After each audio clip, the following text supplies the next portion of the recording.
Hello দোস্ত, আসসালামু আলাইকুম। আশা করি সবাই ভালো আছেন। আমি বলে আছি, দেখেন বিদেশে কত কষ্ট করে কাজ কাম করে টাকা পয়সা বাড়ি পাঠায়। এই যে দেখেন, নাপিতের কাছে না যায় ঘরের সামনে বসে একজনের দিয়ে চুল কাটাইতেছে। কত কষ্টের টাকা, কেউ দিতেছে না, তারপরেও বাড়ি পাঠায়। বাড়ির লোকের কাছে ভালো নাই, এই ভালোবাসে না ও ভালোবাসে না বিদেশিদেরকে। দেখেন, এরপরেও মনে করেন বিদেশিরা ভালো না। কেউ বাড়ি যায়া বাপ মার কাছে, না হলে কেউ যায়া ভাই বোনের সাথে প্রতারণা হয়।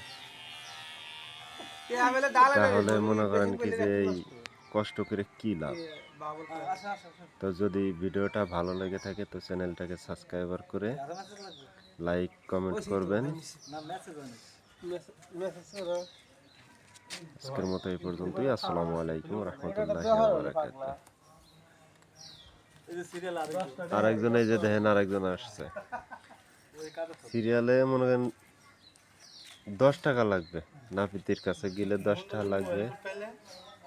আর এই জায়গা কাটলে 1 টাকাও লাগবে না। রুমের পাশেই চুল কাটতেছে, এই যে দেখেন